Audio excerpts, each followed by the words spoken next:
yay, man. All out of options, nothing to choose. I pissed out on Netflix, I'm sick of the news.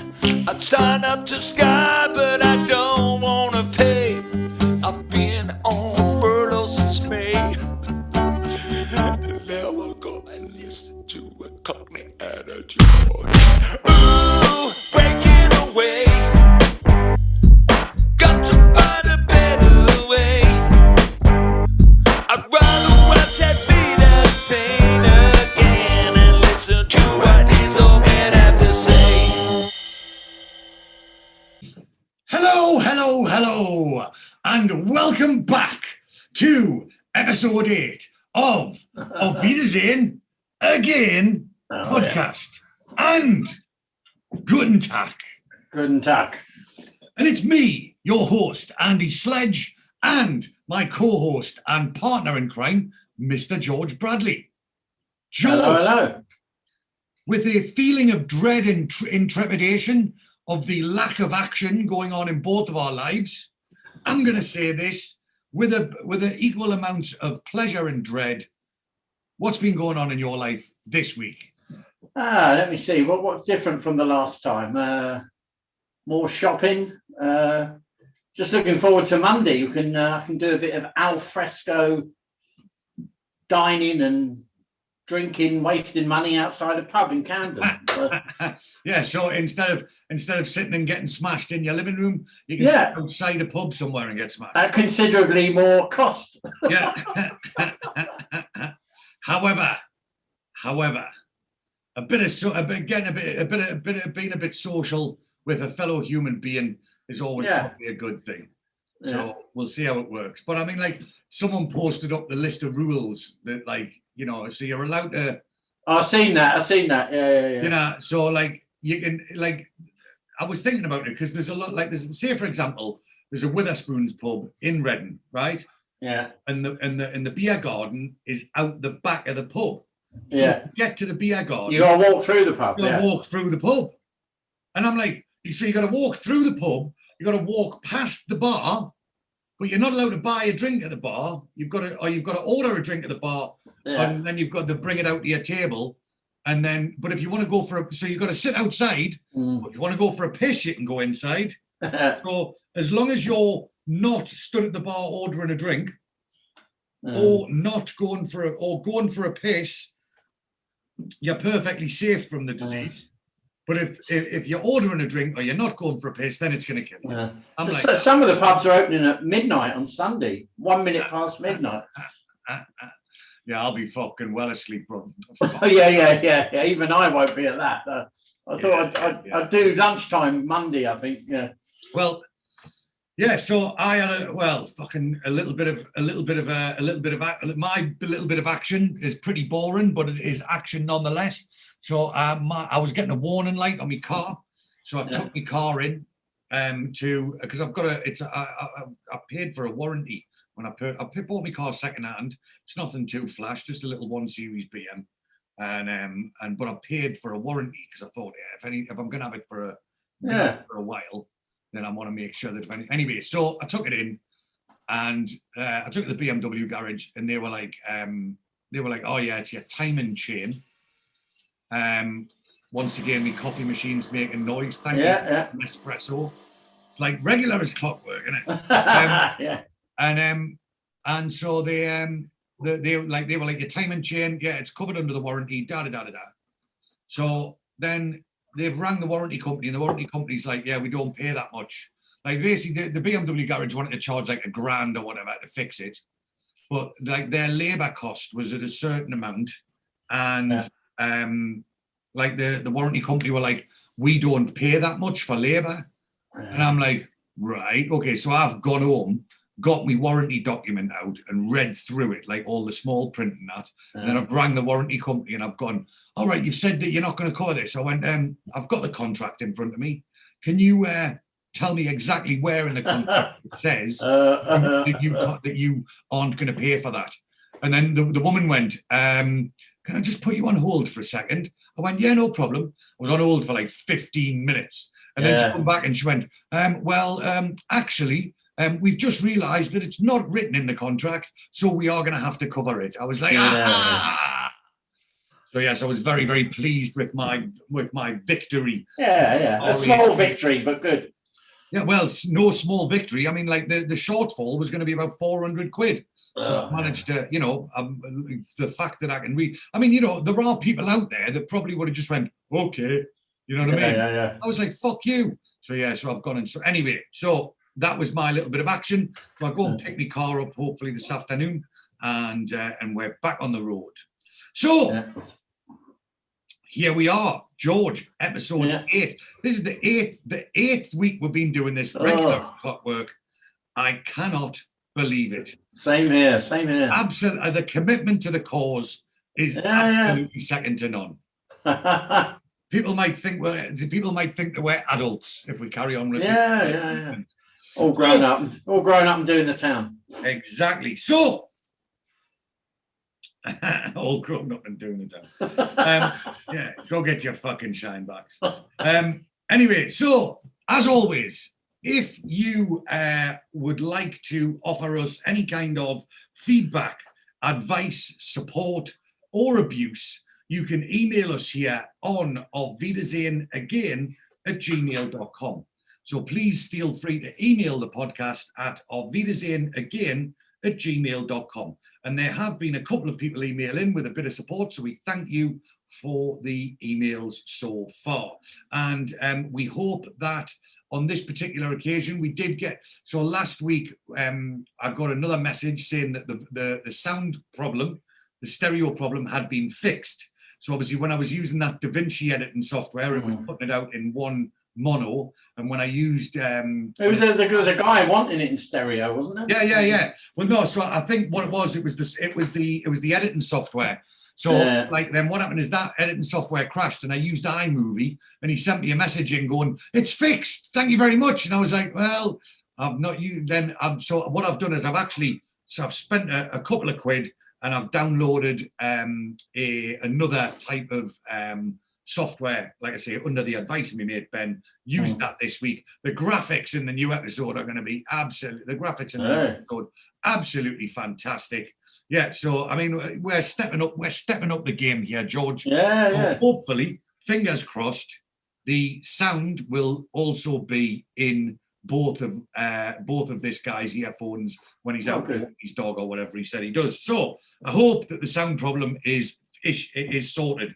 But like I say, if not, do email us in or hit us up on the Facebook page. And remember, do follow us on all forms of social media. Instagram is at Auf Wiedersehen Again Podcast. That's Instagram at Auf Wiedersehen Again Podcast. Twitter at Auf Again. That's Twitter at Auf Again. The Facebook page is Auf Wiedersehen Again Podcast. And please do like and share the Facebook page. And the YouTube page, if you are watching on YouTube, please do click subscribe to the YouTube channel and click the bell, and that will alert you to any new episodes. If you're listening, we are available on audio, but even if you are just listening on audio, at some point, please do go to the YouTube channel, just search Auf Wiedersehen Again Podcast, and please do click that bell. And subscribe and click that bell. And we are available audio on all good podcast platforms, Spotify, iTunes, and Google Podcast Breaker, and many, many more. And remember, new episodes are released every Friday at 10 a.m. Yeah. Unfortunately, today was, last week's, which is, today, was a little bit late because, like I say, because I didn't have the car, I had to get the bus to So I was like a peasant, get on the bus. Bus wanker, bruv. Bus wanker. I was absolutely devastated. And always, as always, our theme music is written and performed by the guitar man, Mr. Lee Dosky. So please do like and subscribe wherever you get your podcasts.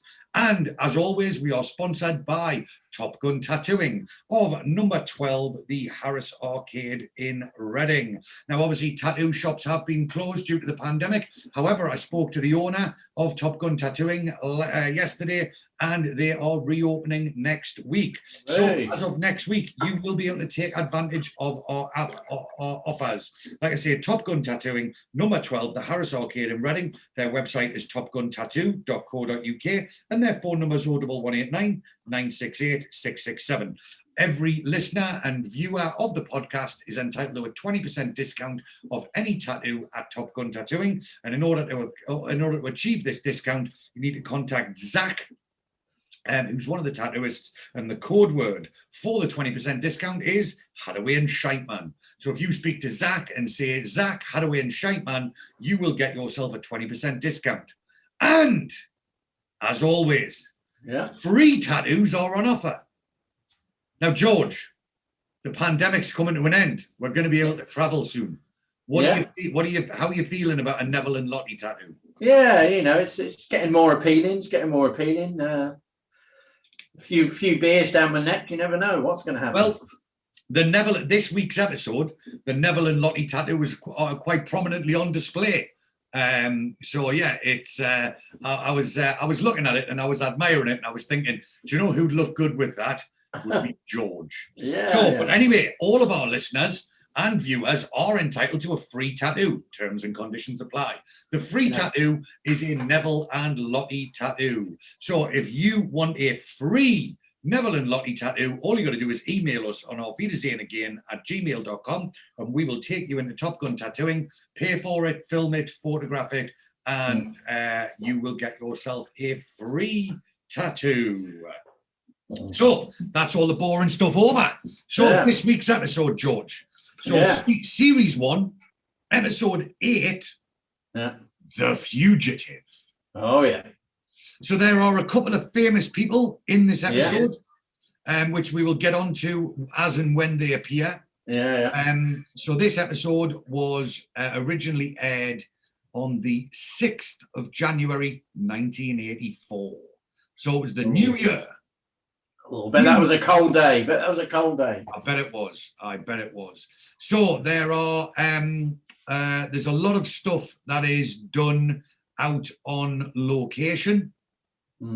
They are filmed. It's filmed in a few different places. Excuse my German pronunciation. Nordestedt. Oh yeah. Lübeck and Dormagen, and there's also a bit in Cambridgeshire.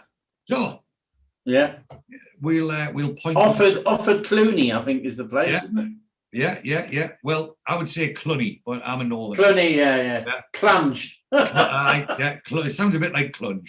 Yeah. So we will point those out as and when we get there.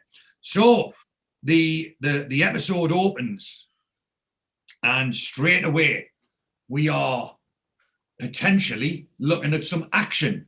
Because the first thing we see is the police arriving at the building site.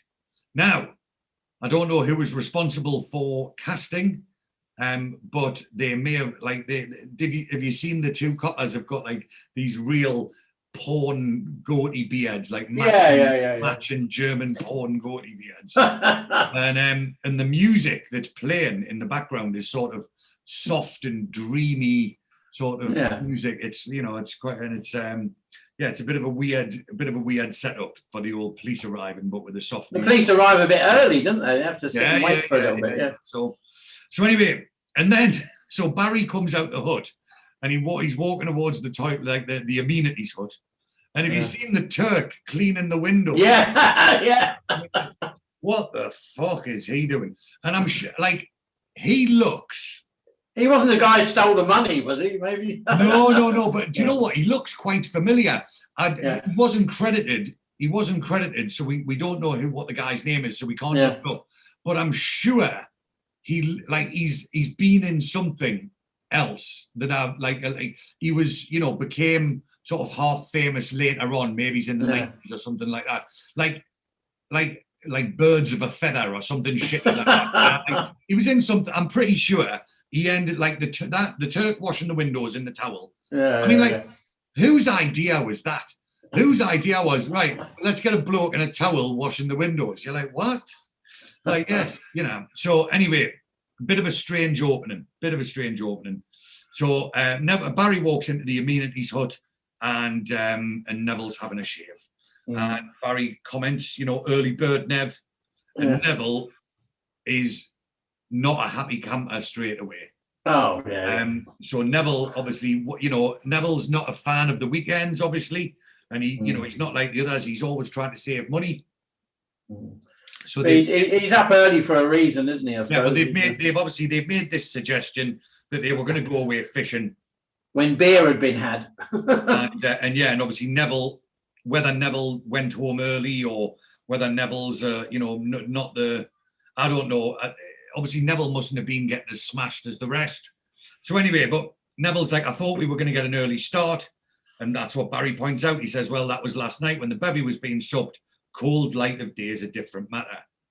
And Neville's a bit disappointed. He says, you don't think they've gone off the idea?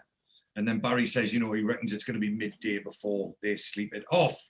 So Neville he's like, it's typical that. Them change their minds. He says typical quite a lot in the next 10 minutes. Typical.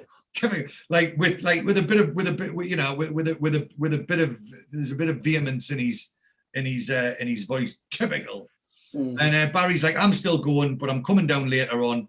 I promised him. He says, I promised to meet an old mate in, and I didn't understand what he said. So probably somewhere in Dusseldorf. Obviously, he says he's coming from, and again, I didn't understand what he said. So it was obviously he's got a friend who's somewhere else in Germany, and that friend is coming to visit him. And then Neville's, we were supposed to pick up the car first thing, and then now I don't know what your opinion is, George. Barry then says something which I consider to be fucking weird, and he says, "Can I use your razor? Yeah. I need a new blade." Now, I am not one of them people that's funny generally about certain things. I'm pretty much a bloke's bloke, and if you wanted to borrow me soap or whatever, I'd lend it to you. But I just think I don't think two men should use the same razor. There was a thing during the AIDS pandemic in the 80s, was it, don't share a razor. Well, yeah, but it's just, like you say, a razor is in my head, you know what I mean? Like if you had a bar of soap and the last thing you did was wash your balls before you got out of the shower, right? I'd quite happily get in that shower and wash the bar and use the bar of soap after you, right? Yeah. But if you said to me, "Can I use your razor?" I'd be like, "Fuck off! No, you can't. That's dirty. That's and then you're going to expect me to then use it after you." Don't get me wrong. If I was about to throw it away, if it was a disposable and I was about to throw it in the bin and you said, "Can I use it?" I'd be like, "Well, I think it's weird, but yes, I've got no problem with you doing that."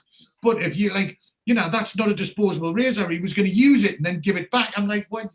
That's fucking weird, bro. Yeah. I wouldn't be doing that in any way, shape, or form. But he seems quite happy to give it over. Yeah, and again, Neville, who's normally a bit of a worrier, you'd think wouldn't be down with that. But anyway, so then Barry says, "I hate shaving," and Nevs makes the suggestion, "Grow a beard." And Barry's like, "Would I suit one? Why not?"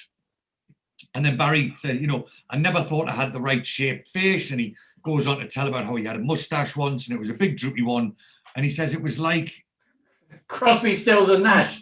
Crosby, Stills and Nash. Yeah, like that bit. You might know who they are. A bit before. Oh, David Crosby. Yeah, he had a kind of droopy moustache sort of hung down here. Yeah. Well, and then he says, "A girl I was with made me shave it off. Said I look like a pillock," and then he mentions the name Elaine Surtees. Now, there was, I don't know whether this has got any link, but there was a very, very famous boat that used to be moored on the Tyne called the Bessie Surtees. Oh. And there was also Bessie Surtees was a Geordie historical figure, and there's a place in Newcastle called Bessie Surtees House, I think. if memory serves me correct. So maybe they got the name there. Maybe because obviously Ian Lafreniere is a northerner. Maybe he got that from there, or maybe he just made it up. I don't know. But Barry's, tells the story. He says, she worked in a seed merchant just outside Droitwich. Funny how things come back to you. So they cut back to the site, and Ulrich arrives. He's got himself a very nice shit brown BMW there, and he greets the police. Nev obviously sees this, and Ulrich shows the police the vandalism and the broken into hut, and Nev's back in the hut, and he's like, all week everyone's been keen, yeah. And then he starts doing it, yeah, let's get away for the weekend, let's get out of Dusseldorf, let's get some fresh air, let's do something different, let's go fishing. And he's saying this, like looking across the hut, and like nobody moves. Like Nev's expecting like everyone to just jump up and go, oh, you're right, Nev. And like there's absolutely no movement. And he says, I might have known. Typical. And then Wayne's up, and Wayne says, leave it out there. They haven't cried off, they're just asleep. And Neville, again, negative Neville, he's like, nah, them. And then he says, fetch us the milk, will you? And Wayne says, look, it's not worth getting in such a state about. And he says, not to you, it isn't. You didn't want to go in the first place. And Wayne says, I don't like the country, do I? And I know naff all about fishing. So why would I go naffing fishing in the naff country? And Neville says, do you good? And he says, I'll tell you what'll do me good, getting me evil way with a little Erica that works in the post office. That would do me the power of good. So Wayne's got his sights firmly set on a young Fraulein, and the very thought of going fishing is absolutely alien to him. And then Neville picks up the milk, and the milk's sour, and he's like, this milk's sour. Who forgot to get fresh milk? So, like I say, last week they were using condensed milk. Yeah. Now all of a sudden they're thinking. Anyway, so Wayne then proceeds to regale Neville with his potential love interest, and he's talking about the girl in the post office, and he says, every time I go down there, I join her queue, even if it's the longest, and she knows and she doesn't mind. And I'll tell you another thing, Lev. My infatuation for this little Fraulein hasn't half increased my letter writing, because posting them is the only excuse I've got to say. My old mum can't believe her luck. I've even started writing to my sister, and I can't. He can't stand. So Neville says, obviously, as always, he's got a letter there, or probably a postcard. Dearest Brenda, he says, if you're going down this afternoon, can you post one for me? And Wayne's super happy with that. He's got an excuse to get down the post office. I sure can, son. And he says, while you're sitting by some river with a fishing rod, you can think of me and that young morsel doing unspeakable things together. So yeah, Wayne's got the idea in his head that he will be getting some action. And Neville's, that's if we ever get there. So Bomber rouses from his sleep, and he's like, the bloody row. And Neville's like, it's Saturday, Bomber. And Bomber's determined. He's like, I wants my kip, don't I? So and Neville's again, we're supposed to be going away, and Wayne's like, look, man, it's only 8:10. And Neville keeps repeating, it was early start. It was all agreed. And Barry's in, wants a tea. Neville's again, someone forgot to get the milk. He's never in a good mood, is young Nev. No. And then this gives Barry an opportunity once again to whinge about rotas, and he said he actually uses the word manifest again. This is Barry trying to use a word which is the wrong word. He says, well, it doesn't surprise me. Nobody sticks to the manifest to do what and when. And Wayne's obviously sick of it, and he's like, someone turn him off. And Barry puts Neville's razor down, and he says he didn't use it. He's going to give it a go. He says, I'm growing a beard. And Wayne laughs. And Barry's a bit taken aback. He's like, what's so funny, Wayne? Wayne's like, did I laugh? And he goes, yes, you did. I don't see why growing a beard should be a cause of hilarity. So Dennis rouses from his pit, Yeah. And he's like, who's making all the racket? What time it is? What time is it? And Neville straight away, are we going, Dennis? Are we going? And Dennis is obviously hanging out his arse. Fetches a cup of tea, son. Barry's like, no milk. And he's like, oh, coffee or anything. So Barry runs off dutifully for the leader. And he's like, all right. And Dennis is like, what did we drink last night? And you can, I mean, you know, I can feel that hangover just by looking at the pictures. Yeah. So I'm, you know, looking at that makes me glad I don't drink anymore. And Wayne says it was the quantity, not the quality. Mm. And I can't believe me head. Now German beer is a bit strong as well. Oh God, yeah. And I'm sure there was probably a load of that Williams schnapps involved. And so yeah, there was once we were when I was in Indonesia once, and they have this spirit that they brew there, and it's like 80% proof. I mean, it's like it's 80% alcohol. I mean, it's fucking savage. Did you remember that bar we went to, Marbella, and they had the pumps at the table? Yeah. The Amstel bar. The Amstel bar, and you just sat there at the bar and poured your own drink. Yeah, it was fantastic, wasn't it? And so yeah, this stuff in Indonesia, it's like double strength spirit. I mean, it's like, you know, it's like fucking moonshine petrol. And what they do is they bring it to your table, and they get a big jug, and they pour the bottle in with loads of ice, and then they get a bottle of Sprite and pour the bottle of Sprite in. It's like a double mix, but then it's still 40% alcohol. But obviously, because it's got the bottle of Sprite in, it goes down a lot easier. Yeah, I was working with these kids, and they were drinking it like it was just fucking pop. I'm not like a big fan of spirits anyway, so I was just same here into the beer. And I went and saw that, like, the next morning I went and knocked on this kid's door, this kid called Louis, and fucking hell, you've never seen a hangover like it. This kid was dying. Like, yeah, and that's what it reminded me of. So Dennis, you know, I can't believe I had Neville's like, look, we're supposed to be going away to the country, and Dennis is like, aye, right. And he, you know, Neville's like, come on, we said we were going to pick the car up early, and Dennis is like, right. And that's if we're, and Neville's just on the fucking case. That's if we're still going, and Dennis is like, man, just give us a minute, will you? And Barry brings him a cup of tea, and Barry's new thing, his new topic of discussion is his beard. Like to grow a beard. So, you know, Dennis is hanging out his arse. He's sitting there with a cuppa, and he says, oh, I'm growing a beard. And he says, very good, Barry, I'll inform the press. Yeah. So they cut back out, and they're driving the car. They picked the car up. I think it's like an Astra. It's an. I think it's a Vauxhall Cavalier, isn't it? Cavalier. Well, yeah, but it's Opel, isn't it? They don't call them. Yeah.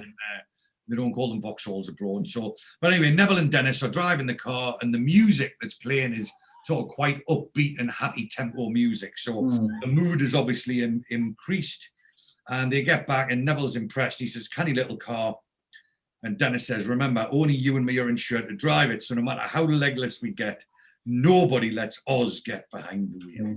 I'll tell you one thing about those particular cars. In the 80s, over here, it was the car that the police used as plain clothes, unmarked cars.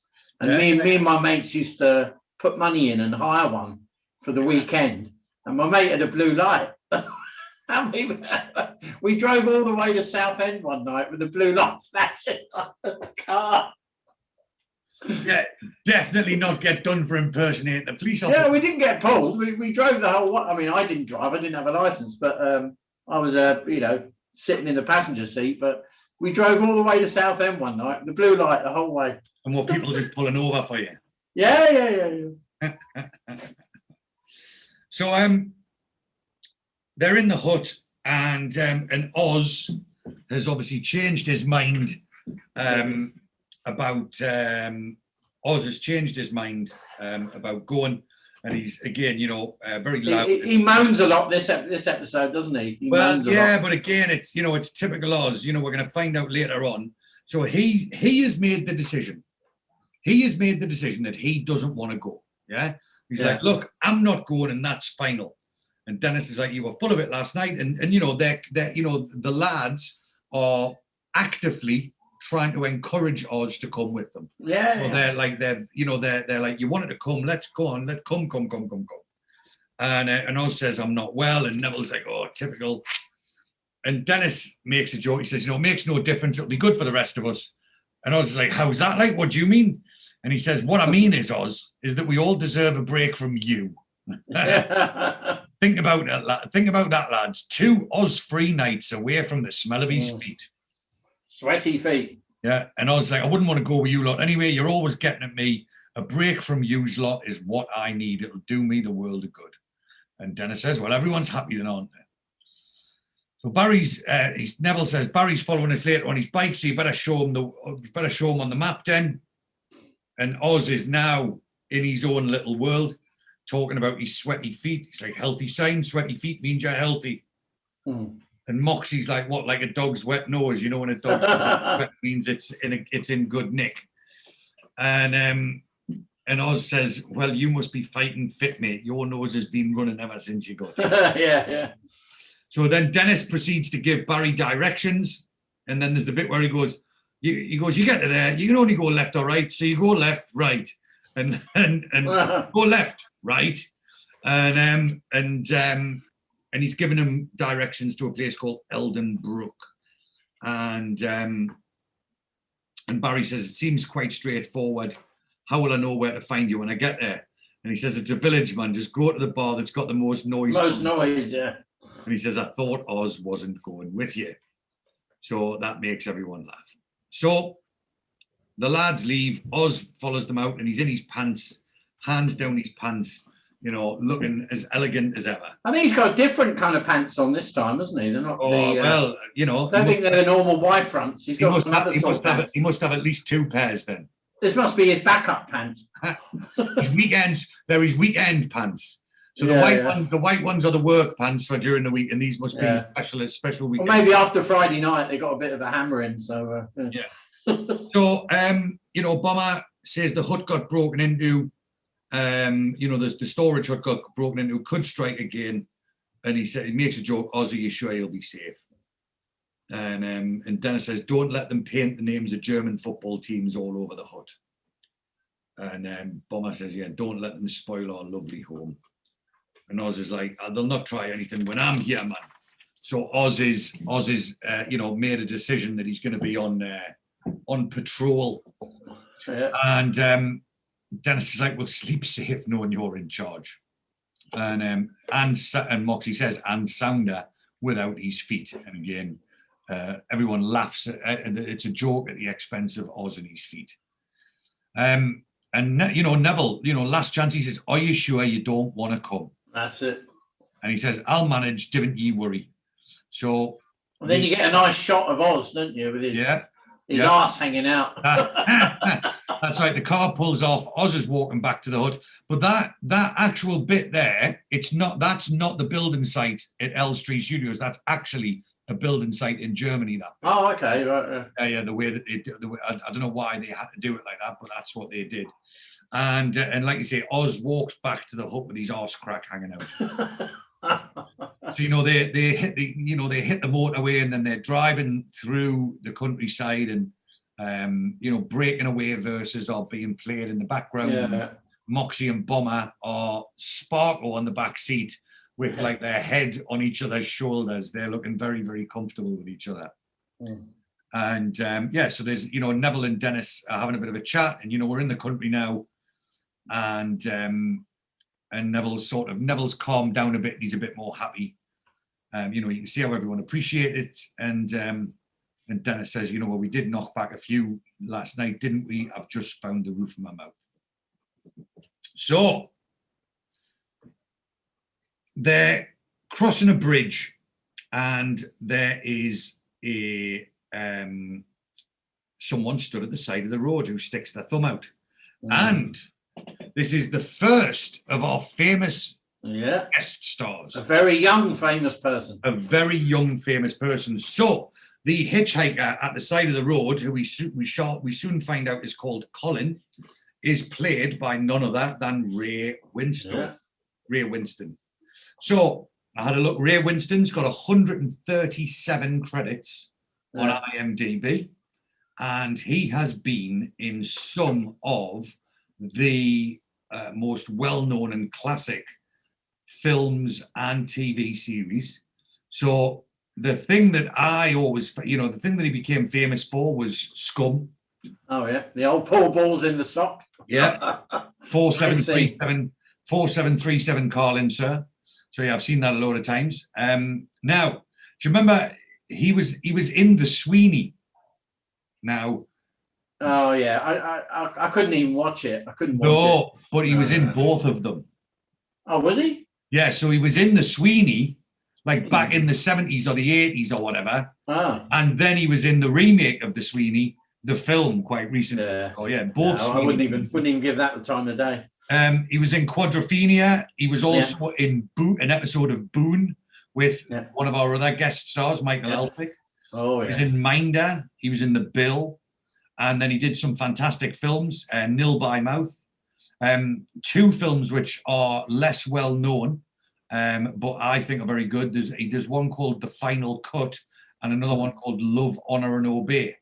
Now, that was a brilliant film, actually, I think. Yeah, well, they've both got the same people in, more or less, like Jude Law, Sadie Frost, and now look in The Final Cut, which is the lesser known of the two. They've all got their own names and they're all sort of friends. Anyway, basically, it's about Jude Law. It's all set at Jude Law's funeral, and Jude Law, before he died, put up loads of hidden cameras. Yeah. And then at Jude Law's funeral, his wife puts the video on they've got videos of everyone sniffing coke and fucking each other's wives and fucking and a normal night in Primrose Hill in that. Yeah, and like two of them are gay and nobody knows, and they've got they're in a bedroom wearing all kinky outfits and all. It's really, really funny. So I'd strongly recommend that if you haven't seen it, go watch The Final Cut with Jude Law, Ray Winston, Sexy Beast, obviously. Oh, Sexy Beast. Oh, Ben Kingsley as well. Yeah. Brilliant film. And then he's been in The Departed with Leonardo DiCaprio and Jack Nicholson. Film, and then also Indiana Jones as well. So Ray Winston, obviously phenomenal actor, and he is at the side of the road. So Neville says, there's a hitchhiker. Dennis says it'll be a bit of a squeeze, and Neville takes pity on him. There's not much traffic down this type of road. However, let's give him a ride. So Bomber wakes up and he says, "Why have we stopped?" And Dennis says, "We're going to pick up a hitchhiker." Bomber says, "Hey, it's a bloke. There's no room for a bloke. A Swedish girl, maybe. We could fit her in, but not a bloke." But it's funny, they wouldn't let, in previous episodes, they wouldn't let Wayne come in as a hitchhiker, but they're pretty keen for this one, yeah. So Colin comes up and he says, "Bitter," tries to speak a bit of German. Neville, in his pidgin English, "Where you go east." East. And Colin says, "Are you English?" "Yeah, obviously." And he says, "Hop in, bunny lad." So he jumps in, and they start asking him questions. "Are you on holiday?" And he says, "Yes." And obviously, he's covered in filth and he looks disgusting. Yeah. And Bomber's like, "Took you a while to get a lift," and he's being very cagey with his answers. "Where you headed?" And he just goes, "This way." And he says, "A bit of a back road if you're hitching. Well, you can't hitch on the autobahns," and that, it seems like a plausible excuse. And he just says, "We're headed to the back of nowhere," and he just says, "Anywhere's fine by me." And he says, "You've got no place in mind." He says, I was headed south. I know this girl in Munich." And he says, "Well, this isn't the way to Munich." He says, "I'm in no hurry. I thought I'd see a bit of the countryside first." And then he says, "I'm a student. I'm just seeing." Yeah. And Neville, "Travel is an education in itself, isn't it? So they say." So Bomber introduces himself. "I'm Bomber. This is Moxie, and this is Dennis and Neville." And he says, "I'm Colin." And he says, "What do you lads do?" And Bomber says, "Best not to ask. We're wanted by Interpol in 8 countries, we are." So they arrive into the village, and everyone gets out, and Dennis says, this is as far as we come. Do you want to come in for something to eat or a drink? And he's, Collins obviously, doesn't want to, he wants to part ways basically as soon as possible. And again, still very cagely. And Bomber says, you look like you do something. He says, I'm all right. And away he goes. And Bomber says, whose round is it? And everyone shouts, Moxie's! And so obviously Moxie must be renowned for not buying the round or whatever. Moxie's like, no, it's not. And they all go, yes, it is. So again, Barry's on his bike, and he's with Oz back at the site, and Oz says, you off? And again, Barry says, there's room for one more on the bike, another invite, another plea for Oz to go with them. And he says, I've told you I don't want to go. And Barry says, all right. He says, it looks like rain anyway. And he says, that'll put the mockers on the weekend, won't it? Ta-ra for a bit. So Barry leaves. For a bit. Yeah, ta-ra for a bit. So Barry leaves, and Oz goes back in the hut. And basically Wayne's in there. But you can see straight away, like Oz's demeanor sort of changes, and he's a bit like, you can see straight away he thinks, oh, I've fucked up here. I should have went with them, He already knows that Wayne's going out. So Wayne says, Wayne's obviously got his plan to go to the post office, and he says, have you got any letters that need posting? And Oz is like, any what? He says, letters, I'm off to the post office. And he says, nah, I sent some money home 2 weeks ago. Yeah, sure. I'm like, that. Did you really, Oz? Yes, I don't believe that for a second. Yeah. And Oz says, do you fancy a swift half later? He says, well, it depends on what happens down the post office. I hope you're not just going to sit there and lust after that all day. Oz is reading a porn mag. Yeah. And he says, I've got plenty of things to do. And Wayne says, like what? He goes, never mind. And like I say, I think Oz realizes straight away that he's made a mistake and he should have went. And Wayne says, you can collar the vandals, there might be a reward. And Oz, again, gets a bit aggressive. He says, look, I'll manage London. Thank you very much. Suits me fine. Everybody gone. And Wayne says, look, as long as you're all right, mate, I'll see you later. And then Oz is sat in the hut alone, and he starts talking to himself. He wants a cup of tea. He's like, suits me fine, everybody gone. Like, I don't know who he's trying to convince, but there's nobody in the hut, and he's not even convincing himself. Yeah, he says, I'll make a cup of tea, and he pours the milk, and the milk's like cottage cheese. It's like, whoa. So they cut back to the village. Colin is in the village looking lost, and Bomber is giving Neville some fishing, casting practice for fly fishing. And Moxie and Dennis are having a walk through the town, and that building they're walking past is actually a museum. And Moxie says, how do you know this place? And Den tells a story about the last time he was in Germany. He came out here to a wedding, and it was the best time he'd ever had, just like being at home. And Moxie's like, do you fish a lot? And he says, aye. He says, I've got a mate that lives in Hexham in Northumberland. Hexham's a really nice place to get out there. And he says, I like to go up at the weekends in the Tyne Valley. Great up there, quiet and peaceful. You wouldn't believe it, Moxie. It's magic. So again, the fishing lesson with Neville and Bomber continues. And Bomber's giving them, the cast and pull, and, showing them how to fly fish. So Barry arrives at the hotel, and he joins Neville and Dennis at the bar. And Bomber starts talking about, there's a river close to where he lives, and it's a stretch. He's like as good a stretch of salmon fishing as any, though, but I'm not allowed the top sport all the rights. But it doesn't stop old Bomber. So Bomber's out there poaching, talking about poaching, and Neville's in a far better mood. And he's like, I'm glad we came. And Barry's like, I'm glad I got here. I nearly took a wrong turn. And Neville says, it's just so, different. It's like I'm seeing the real Germany. So normally they're stood in the bar next to the building site. Where now they're stood in a different bar away from the building site. And Neville's like, it's like I'm seeing the real Germany. I'm seeing the inside of a different bar, Neville.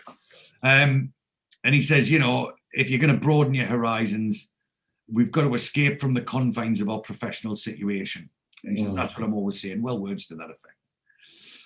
And Barry says, that's Oz's problem. You see, Nev, he's got no desire to educate himself, has he? Or acquire knowledge of the outside world. And, Neville agrees.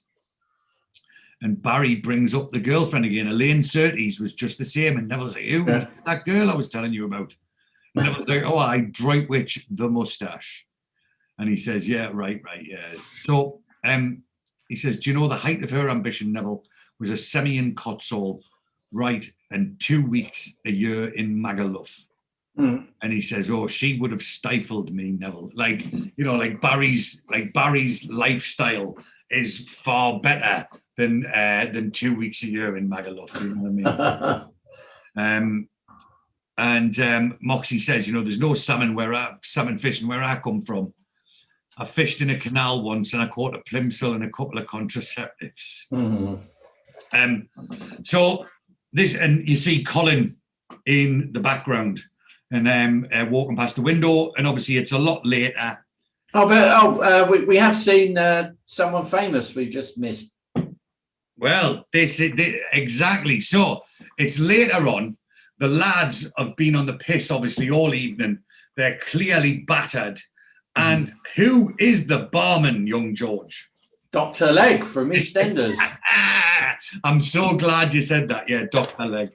So, yes, the barman is Leonard Fenton. Leonard Fenton. Now, coincidentally, one of the credits on his IMDb, and I actually noticed, so in this week, I actually watched something else that you may remember. Do you remember Jimmy Nail was in a film called Morons from Outer Space? I think I missed that one.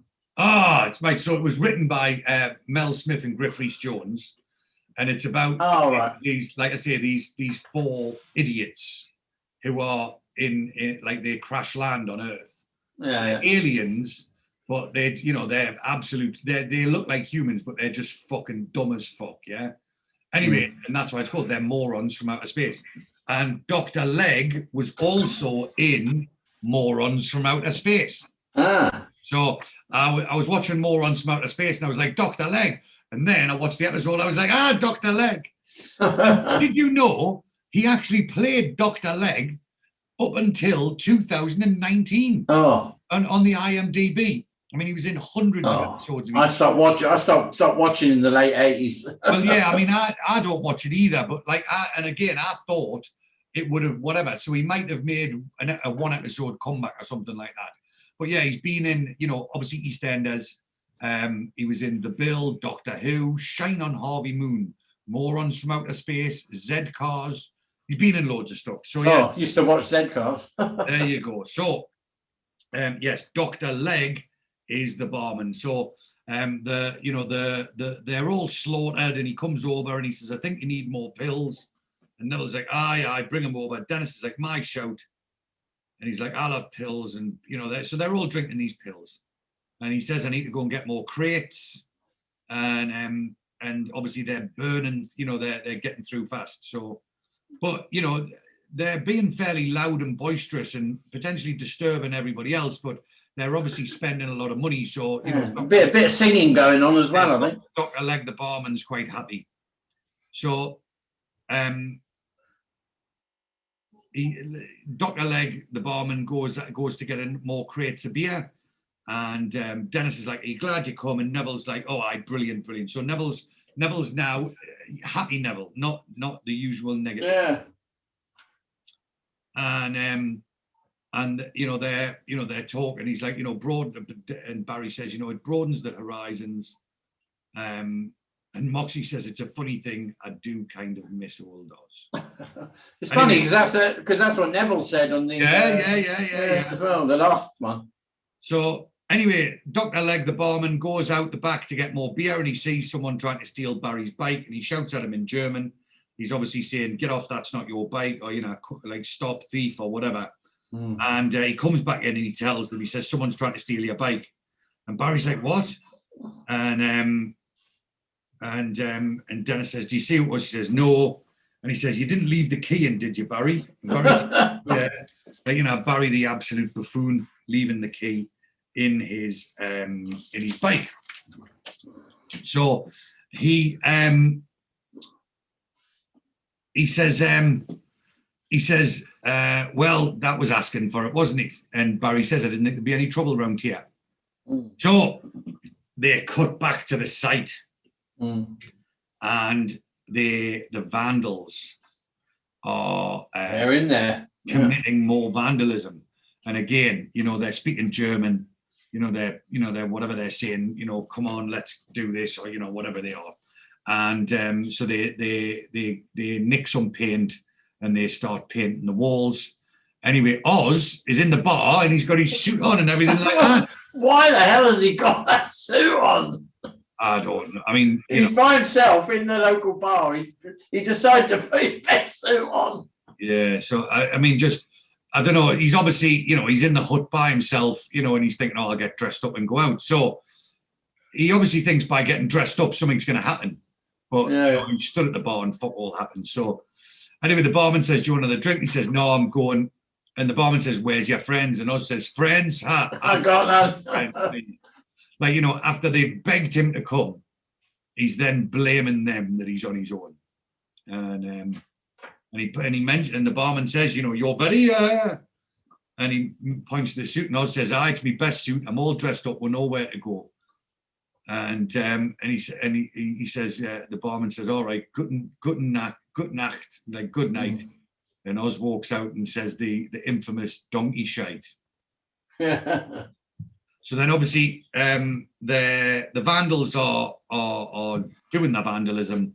Oz sees them and Oz shouts at them and gives chase. And he threatens, he says, "I'm going to knock your heads off." Anyway, he trips over. So he's wearing his best suit. And the vandals drop a tin of red paint. Oz trips over, falls, and ends up covered in red paint. Bollocks! And he's giving bollocks. So Oz's situation has gone from bad to worse. Not only is he on his own, he's now messed up his best suit with red paint. So they cut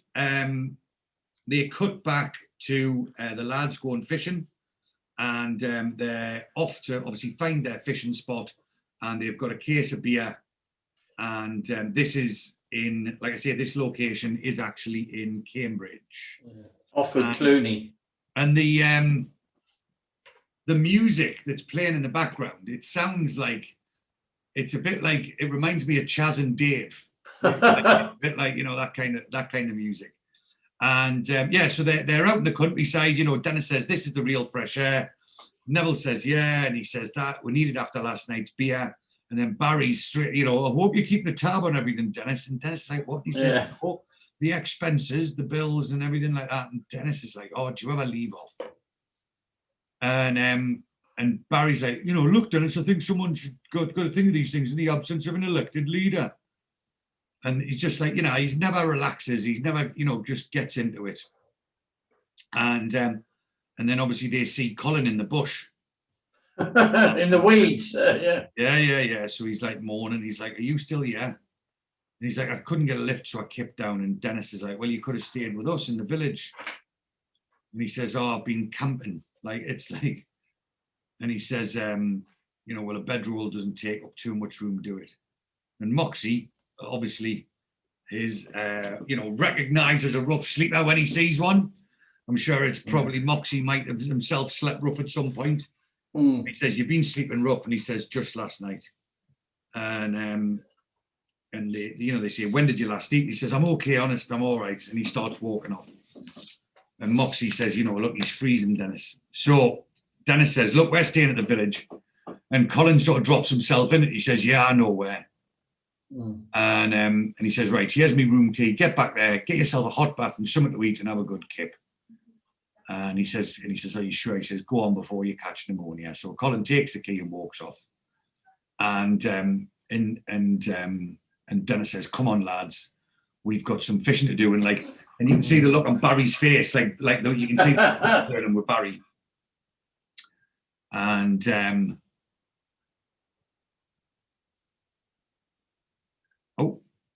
And Barry says you give your fellow man the benefit of the doubt. Yeah. So he,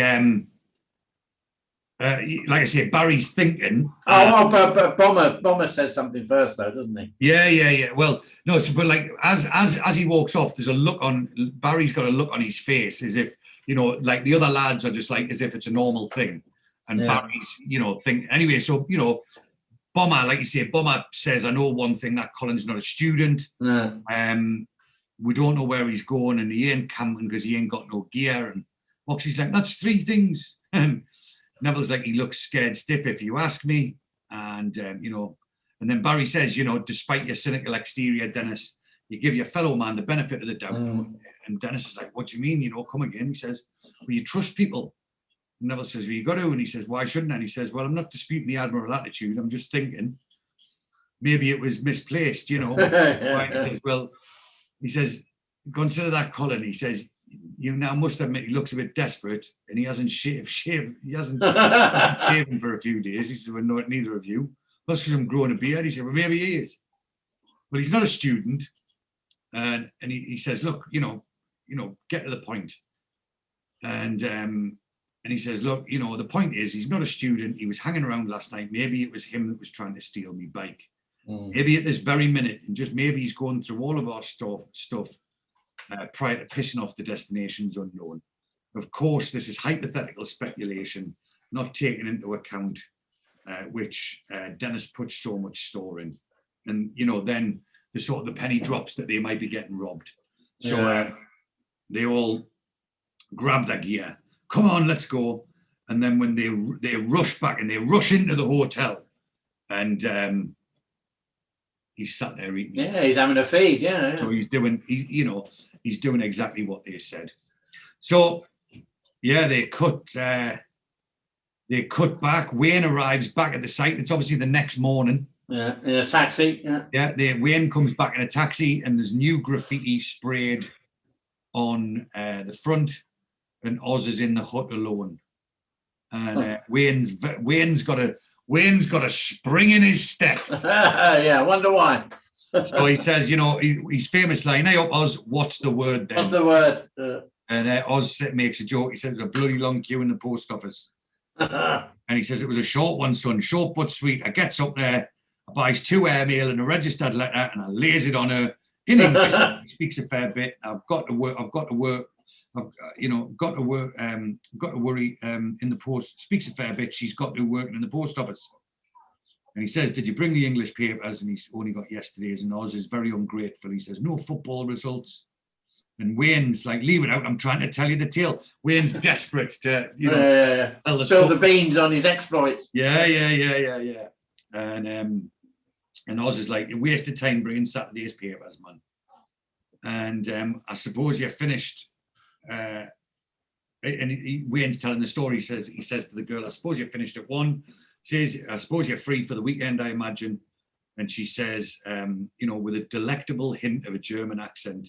So I steamed in there, despite the protest of some old bag in the queue behind me, with an air freight to Canada. Anyway, cut a long story short. And Oz is like, I wish you would. And he says, I made arrangements for a rendezvous, movie, drinks, etc. Back to her place. She's only got her own flat, feet under the table by 6, and by 10, wallop. The rest is history. So Wayne got himself a nice bit of action. And Oz says, you didn't think to bring any milk in with you, did you? So this is like 24 hours. Like it's about 24 hours after. Doesn't manage to get any. After he's discovered the milk was sour, and he's not gone out and bought himself some milk. And Wayne's like, look, you know, you haven't listened to a word I've said, have you? And he says, not really. And he says, you know, the vandals were again last night. And Oz says, I nearly got them. Instead, all I got was red paint all over my blue suit. It's ruined. And he says, well, what paint ain't on your suit is on one of the walls. Slogans like something about the British Army getting out of Germany. And then Oz is, you know, obviously depressed. And he says, well, I'm thinking about getting out myself. And Wayne's like, what you on about? He says, I'm sick of it here, nothing to do. And my mates don't like us. And Wayne's like, what are you talking about? Like I say, you know, everyone was, you know, desperately trying to get fishing. And he said, I don't want to go, I don't want to go, I don't want to go. And then as soon as they left, he's like, nobody likes me. You know, it's just such a fucking negative, self-fulfilling prophecy kind of attitude, you know. Don't like the Germans and they don't like him. Aye, that's it. And you know, I mean, mates don't like us. And Wayne says, you know, they asked you to go. And he's like, what do I want to go fishing for? And he says, but you were asked. And Wayne's the voice of reason and Oz is just not listening to him.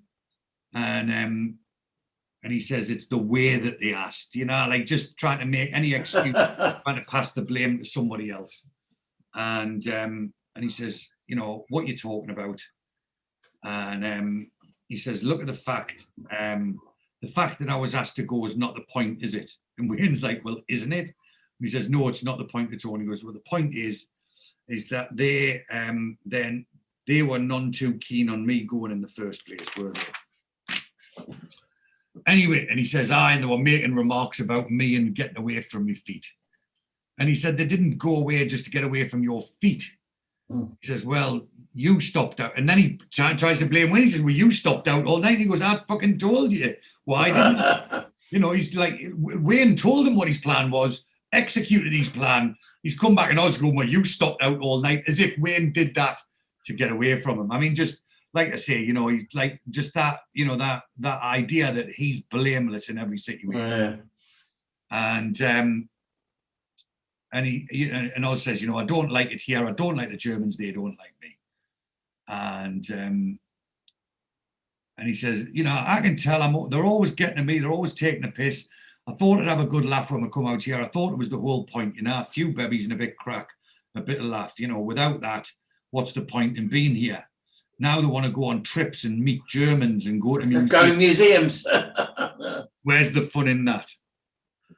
And Wayne says, you know, you've got to stay here, or else you need the dough. And besides which, the lads won't let you go. And he says, don't you say anything to the lads, right? I'll just slip away. No one will know I'm gone. And he says, you've got to stay. And, you know, again, Wayne's like, you know, you've got to stay. Wayne's, you know, protesting, doesn't want him to leave and stay the distance, making it very clear that he's definitely wanted and definitely part of the team. And, you know, he's like, and Oz is just blaming everyone. And he, you know, there were reasons that brought you here, more to do with finance, not fun. And you just, you know, you can't desert. You've got to go the distance. And he says, I'll manage, I always have.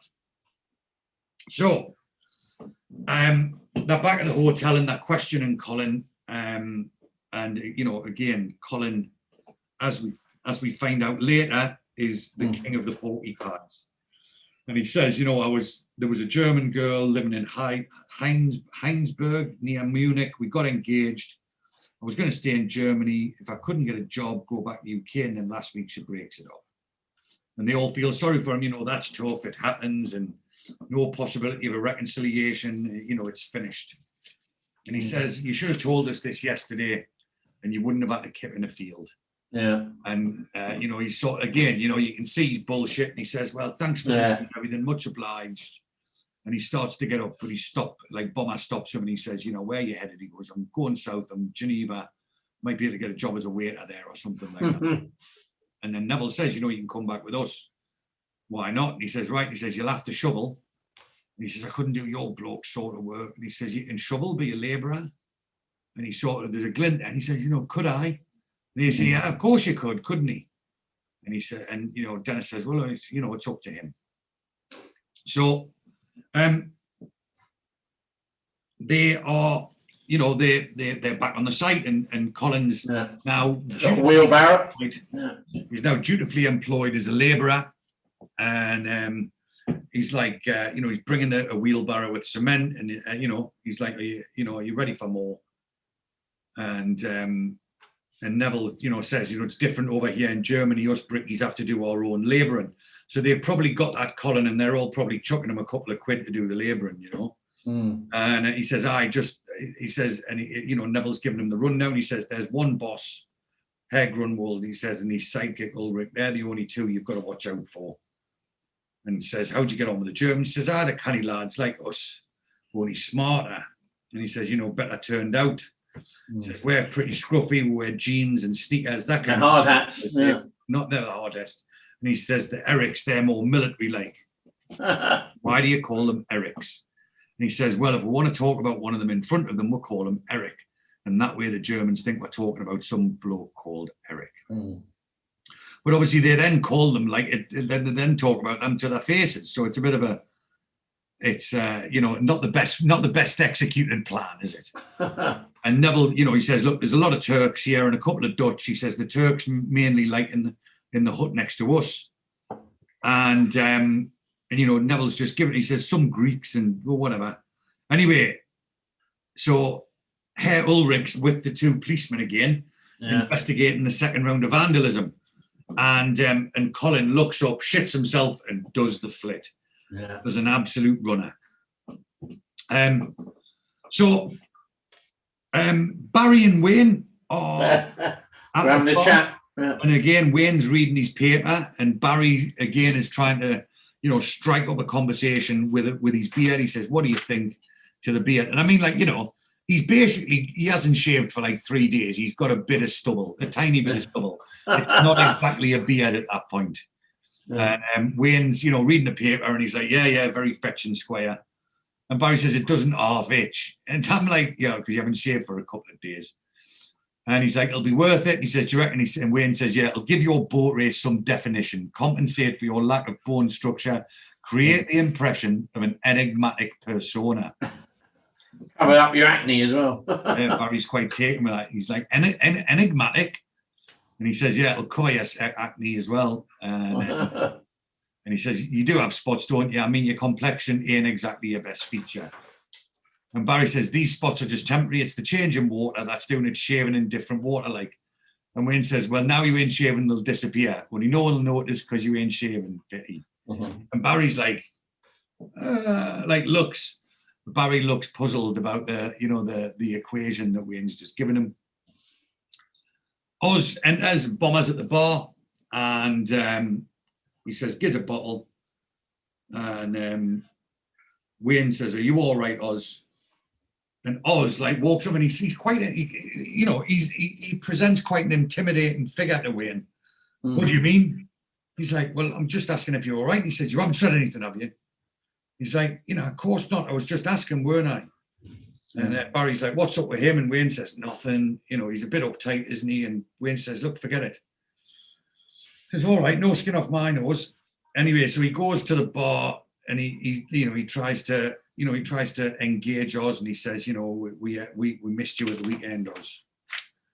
And Oz says, aye, I'll bet. And he says, seriously, you're a good laugh, you are, mate. And Oz says, well, that's not what everyone thinks, is it? And Barry, again, Oz, blaming other people for the fact that he's not feeling good. So Neville goes to find Dennis and obviously outlines what just happened. Tells him about how Colin saw the police and run away. And he says he's vanished. I've searched the whole site. There's no sign of him. And Dennis says, well, have the police gone after him? And he says, no, man. He says, look, the coppers were there about the break-ins. But the point is Colin obviously thought they were after him. And he says, right. And he says, he obviously Dennis, says he didn't seem too sure of his story. He obviously realised he wasn't telling the truth. And he says, he seemed such a canny lad. I can't imagine him in trouble with the law. And he says, you kind of tell these days, I tell you what, when we'll just get back to work, and if he shows up, we'll have it out with him. So Wayne and Oz are coming back from the bar, and Wayne's like, I hope you've worked things out. And Oz's like, I made my mind up. And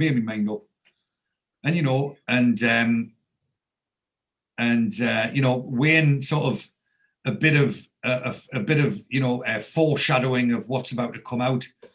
As a situation like ours, living on top of each other, there's bound to be problems, people falling out, friendships change, getting on each other's tits. He says it's like being in the army.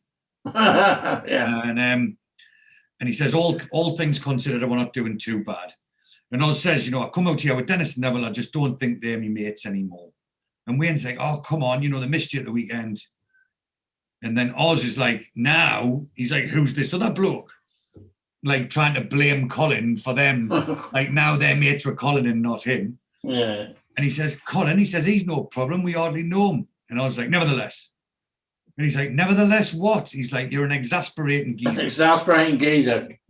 Can't work you out. Yeah, can't work you out. I really can't work you out. And Oz says, nobody's asking you to try. Anyway, they cut to the site, and he's like, Dennis is like, any sign of Colin, and Neville just shakes his head. And then the less prisoner of war style horn goes off to signify the end of the day. And so Wayne is in the hut, and he finds Colin's bag, and he finds his ID badge, and he says, he's not running from the law. He's in the army, and he says Lance Corporal, date of birth, height, and he says he's a friggin' deserter, ain't he? So Barry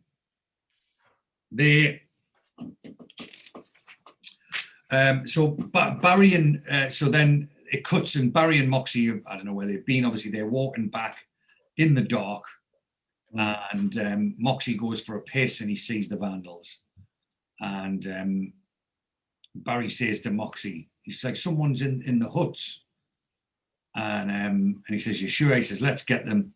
And Barry's obviously goes, let's get the lads first. Yeah. So, safety in mind. yeah. Like, Moxie's like, let's go and get them. And Barry's like, no, we'll get the lads. So anyway, Bomber's like, I hate Mondays, no money, all week ahead of us. Bomber's having a whinge. Now, Neville then produces the most horrific pair of slippers I've ever seen. Like, they remind me, like he's like he looks like he's been in the cast of Aladdin. And maybe he got them from the Indian restaurant. Well, that's it. But he actually, Neville pulls these out, and you can see he's sort of torn. He looks embarrassed about them. You can see they're horrific. But obviously, Brenda's made them for him, so he's got to wear them. And Oz says, where'd you get them? And he says, Brenda made them for us. And Oz is like, ugh, and laughs. Anyway, Barry rushes in. He says the vandals are back, and everyone jumps up. And Oz goes and gets Roland his trowel, and Wayne's like Wayne obviously doesn't give a fuck. He's like, Wayne's like, well, they're going to nick a bag of cement. And Oz is like, that's not the point. I've got a score to settle. So, I like Bomber's line though. Next one. yeah. So they all rush out, and apart from Wayne, and Wayne's like, I don't believe what they're doing. So Moxie's there keeping an eye. He says there's definitely all over there, and then they split up. So Barry and Moxie go one way, Bomber and Neville go another way, and Dennis and Oz, they go another way. Dennis kind of takes command, doesn't he? Yeah. The gaffer. There's a pincer movement. Yeah. And so and Bomber says, I feel like a commando, don't you? And Neville says, not really, I've still got my slippers on. Anyway, Oz falls over and screams really loudly, and he says, why don't you bang a snare drum? And then Bomber jumps in the ditch, and it's filled with water. And Bomber says there must be a foot of water in here, and Neville, with his slippers on, follows him in and jumps straight in. So it's like, even though he's he knows there. So I think Neville has used this as an excuse to sabotage the slippers. So this is, once he's fucked the slippers up, he won't have to wear them again. And so they get outside the hut, and Dennis starts shouting, all right, we know you're in there, let's have you, there's more of us than you, and come on. And then Barry says, it might help you say it in German. And I was like, come on, let's just get stuck in there. And then I don't know how, like the angles, whatever, but like, so there's 6 of them outside this hut. And then whoever's in there, which obviously turns out to be Colin, jumps out the hut and runs past them. You're like, how the fuck did he get past them? And so they give chase. Colin falls in the trench with the water where Bomber's just been complaining. But there's a shot of Wayne, isn't he? He's he's drinking beer. yeah. He's like, Wayne's the spectator, and Moxie's like, it's all right, we've got him. And Dennis says it's Colin, and Barry hurt himself, and he's on his own. And then all of a sudden, 2 German policemen appear out of the darkness and take Barry away. So Bomber's administering a bit of first aid to Colin, And, he says, keep the compress around it, keep it tight. And he says, does it hurt? And everyone's concerned about Colin and no one's concerned about Oz. And he says, mine hurts like hell and no one gives a toss about me. And, he says, and Dennis is talking to Colin. He says, you got yourself in a right mess, haven't you? I don't mean you're closed. You should have told us the truth, we might have been able to help you out. And they start asking him about the army, how long you've been in the army. And say we found the ID. And so you're on the lam from the army, isn't that bad? And then Colin obviously, gives the story, gives the truth. He's obviously suffering from PTSD. And, this was, I think PTSD wasn't even invented then. Yeah. They might have called it shell shock, but yeah, this was, PTSD wasn't even diagnosed then. So he says, look, since I've been in Germany, it's like the other lads in my billet, we don't get along. And then, this is what Colin's saying is, parallel to what Oz thinks he's going through. Yeah. I mean, but it's like Colin's really happening and Oz is just, making it all up in his head. And he says, they're always getting at me, taking the mick. I couldn't take no more and I got choked, so I had to get away. And Neville's like, it doesn't seem very good, reason for deserting. You've got to learn to get on with people. I mean, look at us lot here. We're just like the army, aren't we? All crammed into this little hut. And Wayne says, we drive each other loony, but at least we all stick together. And again, I think this is, reflecting back to Oz. And Colin says, look, it's not that. And Colin's obviously getting agitated telling the story. Yeah. And Dennis gives him a cigarette and he says, come on, get it off your chest. And Colin says, look, I was in Ireland, I was in London, Derry, and then Belfast. And obviously very prevalent at that time. Yeah, end of the 70s, early beginning of the 80s, there was still some bad shit going on there. Oh, yeah. And Moxie says, can't have been no picnic. And he says, I was scared witless. And he says, anybody would have cracked up though, wouldn't they? I did. How many of those bastards saw their two best friends blown in half? None, not one of them. But I did. And I just wanted to forget about it. And they put me in a hospital for a time. So he's obviously cracked up and they've put him in a psychiatric unit by the sounds of things. And he says, the army were very good about that. They posted me. The army were very good about that. Then they posted me out here. And the other lads found out, I just want to forget about it and they won't let me forget about it. So obviously the other lads are probably calling them a nutter and a loony and, all kinds of stuff. So yeah, not very nice. And I think Oz has to say his bit now. Yeah. And Dennis says, yeah, but if you keep running away, you're just running away from yourself, and if you bottle it up and you stick it, I mean, those lads will be respecting you in the end. Aye, so Oz, so Oz, no, he's well out of it if you ask me. He's done his bit, hasn't he? He owes them nout. Yeah, well, it's not, unfortunately, Oz, it's not that simple, is it, And he says, well, what's he supposed to do? Spend the rest of his life on the run? And Wayne says, that's the way Oz spends his life, innit? I mean, he don't know any different. And Neville says, I think he's got to go back, and Moxie agrees, and Dennis agrees as well. And then they find out, they say, when did you leave? And he split Thursday night at a 72 leave pass. He says, well, you're only a day late. You're not a deserter. You're just absent without leave. End up cleaning the shit houses. Yeah, that's it. He says, you'll just have to clean the crap out for a couple of weeks. He says, not the firing squad. You'll just end up cleaning the shit houses. And Bomber says, you can be back there by tomorrow afternoon. So, Wayne says, Barry will give you a lift on his bike.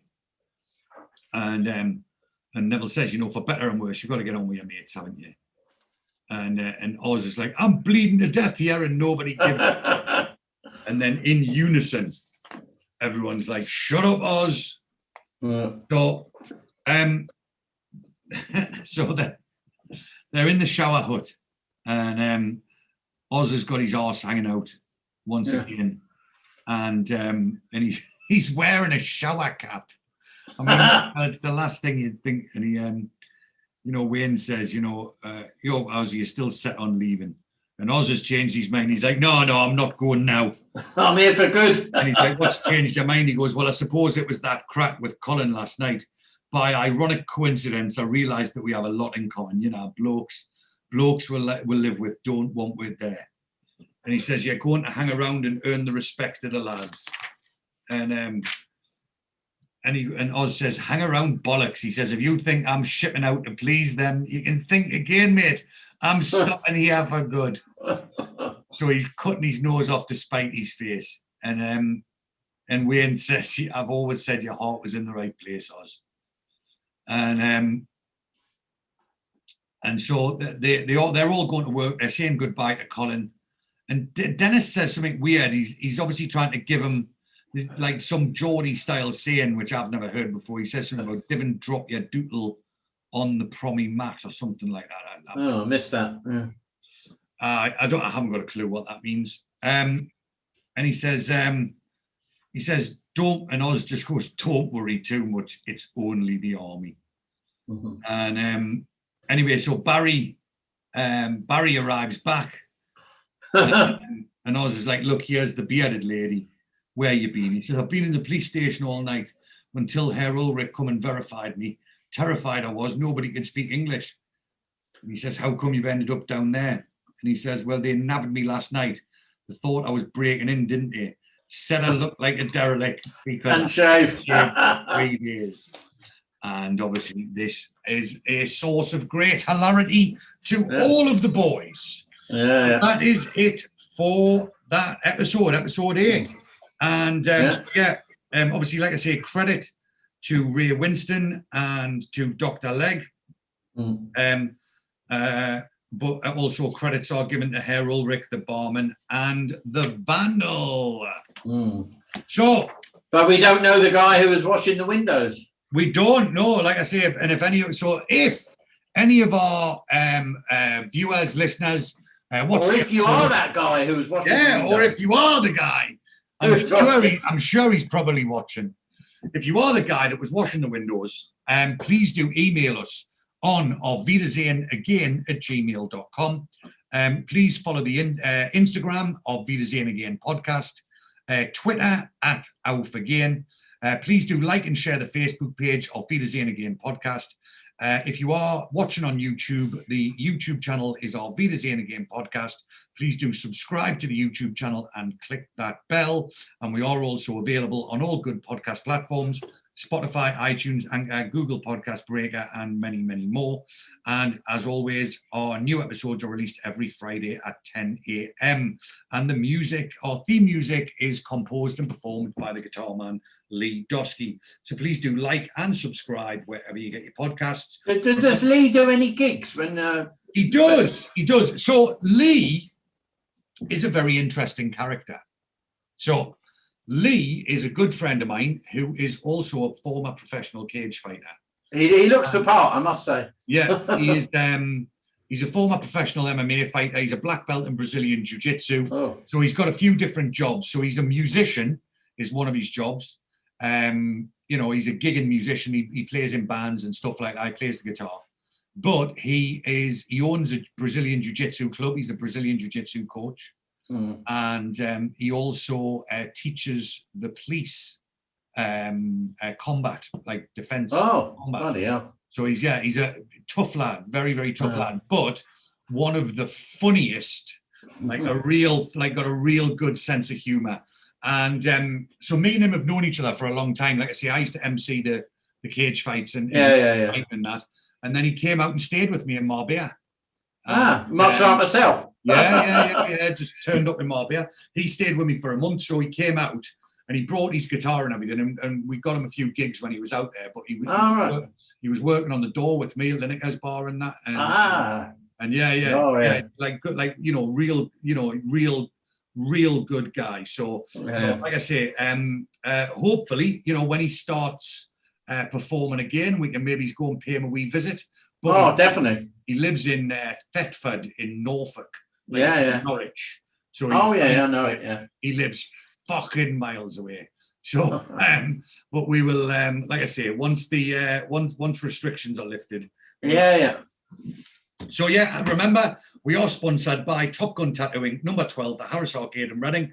Their website is topguntattoo.co.uk. Their number is 01189 968 667. They are reopening as of next week, and you can get a 20% discount off any tattoo by speaking to Zach with the code word Hadaway and Shiteman. And it's a free Neville and Lottie tattoo for every listener. So that is it for this week, George. Yeah, that's maybe it. Maybe next week, you will be the Neville and Lottie tattoo recipient. Who knows? Who knows? Who knows? Maybe. But yes, another fantastic episode full of humour. And we are looking forward to episode. I'm looking at the next one. Yeah, McGowan should be good. Yeah, that's it. So next week, McGowan is back. So yes, there is definite plenty of McGowan action. There is definite feathers ruffled in the hut next week. So yes, so good episode this week. And we are looking forward to next week. So until next week, George. Auf Wiedersehen. Auf Wiedersehen Pet. Oh, yeah, man. All out of options, nothing to choose. I've been out on Netflix, I'm sick of the news. I'd sign up to Sky, but I don't want to pay. I've been